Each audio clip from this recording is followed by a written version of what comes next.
siman cabdi qodobada warka ugu doorkarana waxaa ka mid ah wariye maxamed cabdi abuuja oo maanta maxkamad la hor keenay wasiirka gargaarka koonfur galbeed Soomaaliya oo muqdisho kulan kula qaatay hay'adaha samafalka ee maamulka koonfur galbeed Soomaaliya wada laga dhagax dhigay magaalada Galkacyo ee gobolka Mudug tababar loogu hadlayay ka hortagga askaraynta carruurta oo ka furmay Galkacyo booliska Soomaaliya oo kormeeray xaafado ka mid ah degmada Afgooye iyo xildhibaanada golaha shacabka oo maanta muqdisho kulan ku yeeshay qodobadaasi iyo qodobo kale ayaad ku daawan doontaan ku soo dhawaada warkii oo dhan ayna ku bilaabno daawadayaal wariye maxamed cabdi abuuja ayaa maxkamad la hor keenay waxaana goobjoog ahaa qaar ka mid ah ururada saxaafadda iyo waalidka dhaliwariyaha faahfaahinta warkaasi waxaa inoo haya Cumar Yuusuf Soomaaliyeed oo dalka u dhashay xaq ku leh xaqna lagu leeyahay waxaan filayaa in xaqayga maanta ay soo bixi doonto insha Allah taala maxkamadana kala saari doonto hadii dambiila ahay in dambigayga lagu qaado koob hadii in la soo dulmiyay oo Ilaahay og yahay rasuulkiisa og yahay in dambiga lagu soo oogay oo been abuurka ah in maxkamadda xuruudeeda waa wariye Maxamed Cabdi Wahaab Nuur Abuuja oo laga soo xiray degmada Shibis sida ay ehelkiisu xaqiijiyeen gaashaanle Abuukar Yuusuf Cabdi oo ah baaraha kiiska oo u jawaabayay dhinacyada dacwadda cadaynta dambi in tiro dhowr jeer ah loo soo xiray tuhno la xiriira falal al-shabaabnimo baaris dheer sameeyay kadib waxaa noo cadaatay in eedeysane Maxamed Cabdi Wahaab Abuuja uu yahay nin dambigaas galay geystayna dilka kana tirsan yahay ururka nabadeedka al-shabaab gaashaanle Muumin Xuseen Cabdullaahi ku-xigeenka xeerlaalyaha guud ee ciidamada qalabka sida ayaa sheegay in maxkamadda go'aan ku gaarto eeda loo soo jeediyay wariye Maxamed Cabdi Wahaab xafiiska xeerlaalinta wuxuu cadeynaa maxkamadda horteeda inuu ayidsan yahay eeda uu soo gudbiyay oo eedeena waafaqsanahay inagoo u cuskanay maxkamadda markaatiga ee aan maxkamadda hor keenay ee maxkamaddu dhageysatay inagoo u cuskanayna dokumentiga oo ugu horeeyay warqadda cadeynaysa dhimashada marxuumadda oo maxkamadda u soo gudbinay inagoo u cuskanayna xogta ama khibradda ama yaani ma taqaana halbareeraha oo maxkamadda horteeda ka cadeeyay baaraha dacwada maxkamadda intaas ayadoo dhageysatay waxaan maxkamadda ka codsanaynaa in go'aan cadaalad waafaqsan ay ka soo saarto qareenada uu doodayay wariyaha ayaa sheegay in loo soo xiray khilaaf shakhsi oo kala dhaxeeya madaxda degmada Shibis waxaan codsanayaa maadaama maanta aan halka kan la soo bandhigin wax cadaynahaaba yaraatee in Maxamed Cabdi Wahaab Nuur laga sii deeyo eedaha xeer ilaalintu ku soo oogtay xuriyadiisana dib loogu soo celiyo mudane gudoomiye maxkamadda sharafta leh Maxamed Cabdi Wahaab Nuur Abuuja wuxuu xiray muddo wuxuu u xiraa tuhun uusan qabin maxkamadda horteedana ka cadaawaayay sidaas darteed waxaa maxkamadda sharafta leh ka codsanaynaa in xuriyadiisa loo soo celiyo maxkamadduna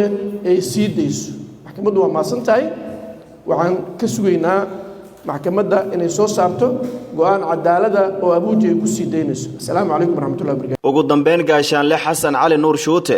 gudoomiyaha maxkamadda ciidamada qalabka sida oo maxkamadda soo xiray ayaa sheegay in maxkamadda go'aan ay ka soo saari doonto dhageysiga garmaqalka dhanka ka ahaa eedeysane Maxamed Cabdi Wahaab Nuur intaas ayuu ku dhan yahay maxkamadda ayaana go'aan ka soo saarayso billahi qaar ka mid ah ururada warbaahinta oo goobjoog ka ahaa dhageysiga dacwadan ayaa rajo ka muujiyay go'aanka ay soo saari doonto maxkamadda ciidamada qalabka sida go'aanka maxkamaddu inuu noqon doono mid cadaalad ah sida ay maxkamaddu ugu dadaashay in ay u dhageysato dhammaan dhinacyada waqtiga u siisay baaxadda leh iyo dulqaadka iyo ixtiraamka ay u muujisay kiiskan ayaan sidoo kale rabnaa inaan ka mahad celino aad iyo aad u mahadsantihiin marka waxaan ku faraxsanahay dacwada siday u dhacday waxaan rajaynaynaa hadii Ilaahay yiraahdo gudoomiye Shuute aan ka rajaynaynaa in wariye Abuuja oo cadaaladiisi helo oo unan xuriyadiisa siiyo sida aan dareemaynana waxay u muuqatay si qurux badan oo cadeynaysa sida aan aaminsanay inay wax u dhaceen inay doodu u dhaceysay marka waa mahadsantihiin waxaan rajaynayaa in ay ka soo baxaan go'aan dhaxal gal ah oo ku salaysan cadaalad wax badanaa la yidhaha cadaalad cadaalad cadaalad marka waxaan rajaynayaa maxkamadda aan ka rajaynayaa in wariye maxamed cabdiwahaab nuur oo xirfadiisu u xiran in uu helo cadaalad. Cumar Yuusuf Maxamed, raadiyaha iyo telefishinka City, Muqdisho. waa mahadsan tahay Cumar. wasiirka gargaarka maamulka koonfur galbeed Soomaaliya ayaa kulan kula qaatay qaar ka mid ah hay'adaha samafalka ee maamulka koonfur galbeed ee Soomaaliya. warkaasi waxa inoo sii dheereynaya Cabdicasiis Heykal. wasiirka gargaarka maareynta masiibooyinka dowlad goboleedka koonfur galbeed Soomaaliya Cabdinuur Cabdi Curuush ayaa ka warbixiyay kulan uu Muqdisho kula qaatay hay'adaha samafalka maamulkaasi koonfur galbeed Soomaaliya. in ka badan 40 qof ayuu sheegay wasiirku inay saameysay fatahaadu halka 15,000 ay ka barakacday. wuxuu intaas ku daray in dadka qaar ay kamid ah loo qaybiyay lacag qaarna raashin iyo agab kale isagoo ku celceliyay kaamad celinta doorka bini'aadanimo ee hay'adaha samafalka dowladda dhexe ee maamulka koonfur galbeed ka geysteen taakulaynta dadka ku waxyeeloobay fatahaada webiga Shabeelle. waxaan ku qabanay magaalada Muqdisho shir looga hadlayo arrimaha dardargelinta loo fulinayo dadka ay saameeyeen fatahaadaha degmooyinka Afgooye marka walaweyn ee degmada u dheegle. shirkan oo shirkii saddexaad ama toddobaadkii saddexaad oo hawshan aan wadno waxaan u mahad celinaynaa hay'adaha ka shaqeeya gobolka Shabeellada Hoose sida wanaagsan ay u soo gurmadeen dadka reer koonfur galbeed ee fatahaadahan saameeyeen. gurmadku waa socdaa hay'adahana hawshooda iyo gurmadkooda waa sii badanaya. dowladda koonfur galbeed guddiga madaxweynaha u saaray arrimaha fatahaadda iyo dowladda Soomaaliya dadaallo badan iska kaashanayaanna waxay noo suurageliyeen dadka inay helaan gurmad. waxaan rabnaa inaan xoogga sii saarno in gurmadkaas la dardargeliyo goobaha cusub biyaha ku faafayaan dadka degan gurmadka la gaarsiiyo. waxaan u mahad celinayaa wasiirada koonfur galbeed ee xubnaha ka guddiga iyo wasiirada deegaanka reer Shabeellada Hoose oo runtii aad isugu xil saaray in arrintan ay waqti badan geliyaan. waxaa shirka maanta naga soo qayb galay oo dhinaciga taagan wasiirka boostada, wasiir ku-xigeenka arrimaha gudaha, wasiirka kalluumaysiga, wasiirka caafimaadka iyo wasiir ku-xigeenka caafimaadka. insha Allah shirkan wuxuu noqon doonaa toddobaadle waana ku dadaalaynaa sida arrimahaas loo dargelin lahay. waxaan si gaar u mahad celinaa wasaaradda caafimaadka oo runtii ku dadaalaysa in ayadoo dadka gurmadka la siinayo haddana wacyigelintii iyo howlihii dadka looga digayo cudurka coronaviruska iyo talooyinkii caafimaad in la qaato ayadoo dadka gurmadka la gaarsiinayo. mar labaad waxaan u mahad celinaa hay'adaha samafalka shaqada ay hayaan. waxaan u mahad celinaa guddiga fatahaadda koonfur galbeed iyo madaxweyne Cabdicasiis hawsha ballaaran ee socota. aad u mahadsantiin. insha Allah hadda dambana shirkan uu noo qabsami doonaa haddii Ilaahay yiraahdo. Cabdicasiis Heykal, raadiyaha telefishinka City, Muqdisho. mahadsan Cabdicasiis. wada lagu dhagax dhigay magaalada Galkacyo ee gobolka Mudug ayaa waxaa ka qayb galay qaar ka mid ah mas'uuliin ka socday labada maamul ee Galmudug iyo Puntland. madaxweynaha Puntland Siciid Cabdullaahi Dani ayaa dhagax dhigay wajiga labaad ee mashruuca dhismaha wadooyinka nabad ee isku xira waqooyiga iyo koonfurta Galkacyo. duqa degmada Galkacyo Xirsi Yuusuf Barre, wasiirka amniga Galmudug Axmed Macani Fiqi,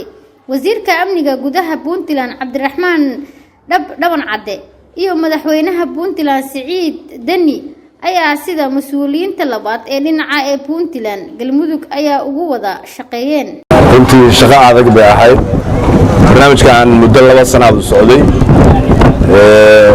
waxa lagu hal abuuray wax dadka ka dhaxeeya oo ay wada ilaashadaan in la helo. qaar baa jooga ragii hal abuurkaas wax ku lahaa wuuna mira dhalay. runtii markii hay'adihii la yiri barnaamij noocaas maal galiya qaar badan way diideen. waxay yiraahdeen Galkacyo suurtagal ma aha in mashaariic noocaas laga fuliyo. dadkii colaadii iyo dhibaatadii taalay iyo qalbiga ku haya runtii SSF oo u bareertay ugu mahad celinayna. maanta waxaa sharaf noo ah mudane madaxweyne inaad maantay noo dhagax dhigto noo furto waddo runtii muhiim u ah dadka degan magaaladan, dadka Mudug degan, dadka maamulada Puntland iyo ku abtirsada Galmudug taariikhdooda meel weyn ka geli doonta mashaariicda horumarinta iyo nabadda. marka runtii aad baan arrinta u bogaadinaynaa. mashaariicdaana waxay rabaan in iyagana la ilaaliyo lana sii wada haddii lahayd oo horey loo sii qaado guddoomiyaasha degmada gaalkacyo ee galmudug iyo puntland waxaa laydinka rabaa inaad ka shaqaysaan wadooyinka nabadda loo dhisay iyo mashaariicda kale oo ay ka mid tahay finta magaalada inaad gacanta ku haysaan laakiin aysan dayac u dhiman haddii lahayd idinka mas-uuliyad gaar idinka saaran tahay guddoomiyaasha gobolkana mudug ee puntland iyo galmudugna idinkana waxaa laydinka rabaa siyaasadda iyo maxaa la yidhaha amniga dadka horumarka hortaagan oo dhan noocay rabaan ama shaarkay doonaan ha gashadaane meel looga soo wada jeesto dad buu horumarku cadow u yahay dad bay bilicdu cadow u tahay oo meelaha burbursan ku dhuumaalaysta oo noloshoodii ay gashay inay dadka baabi'iyaan shaqo ka dhigtay noocay rabaan ahaadaan kuwa argagixisada ah kuwa tuugta ah iyo kuwa la midka ahba oo aan nabadda iyo nolosha aan jeclayn intaba waxaan rajaynayaa in meel looga soo wada jeesto ciidanka booliiska iyo maamulada gobolka iyo degmada ay sidii u shaqayn jireen ay labalaabaan labada dawladood waxay diyaar u yihiin aniga iyo madaxweyne qoorqoor iyo heer wasiirrada amniga iyo arrimayaasha gudaha heshiisyadeennii u dambeeyana ka mid ahaa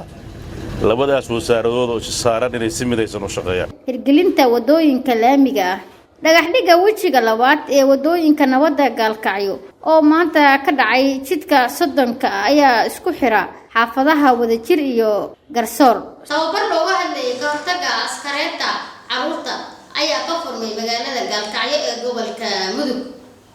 faahfaahinta warkaasi waxaa mar kale inoo haya cabdicasiis heykal tababar looga hadlaya ka hortagga askarinta carruurta ayaa magaalada gaalkacyo ugu furtay saraakiil ka tirsan ciidanka xoogga dalka Soomaaliyeed tababarkan oo lagu qabtay xarunka ururka lixaad ee guuntada 10 ee Danab waxaa ka hadlay Cumar Cali Ciige oo ka socday waaxda ka hortagga askarinta carruurta wasaaradda gaashaandhigga xukuumadda Soomaaliya amaan duuliyaha ururka gulwade Cali Naasir Cabdi Faarax iyo Ciise Cali oo kamid ah saraakiisha ka socday waaxda ka hortagga carruurta ee wasaaradda gaashaandhigga marka waxaan halka way manay muddo 3 shaaciir dawladda Soomaaliya federaalka gaar ahaan maamul goboleedka galmudug inaan 3 cisho tababara oo ka hortagga askareenta carruurta barnaamijku wuxuu ku saabsan yahay sidii looga hortagi lahaa askareenta carruurta iyo in laga taxadaro dadka taagta yar sida dadka loo yaqaan kuwa dirmageedada ah sida waayeelka dadka carruurta ah in la ilaaliyo meelaha goobaha dagaalka askartiina ugu yeelatay nasiibka saraakiisha iyo saraakiil xigeenka iyo alifda iyo dalleyda waxaa la rabaa inaan si foojigan u qaadataan siminaarka laga siinayo ciidanka xoogga dalka ee jooga galmudug waa la siinaya siminaarkan nooc kastaba ha ahaadee waxaa la rabaa siminaarka laga siina inaad ka faa'iidaysataan maskax furan uga faa'iidaysataan waxyaalaha laydiin sheegayaan biri dambe ama sanad dambe waa idinku imaanayaan aad ka foojignaataan waxaa keentay waxaan ka hadlayno waa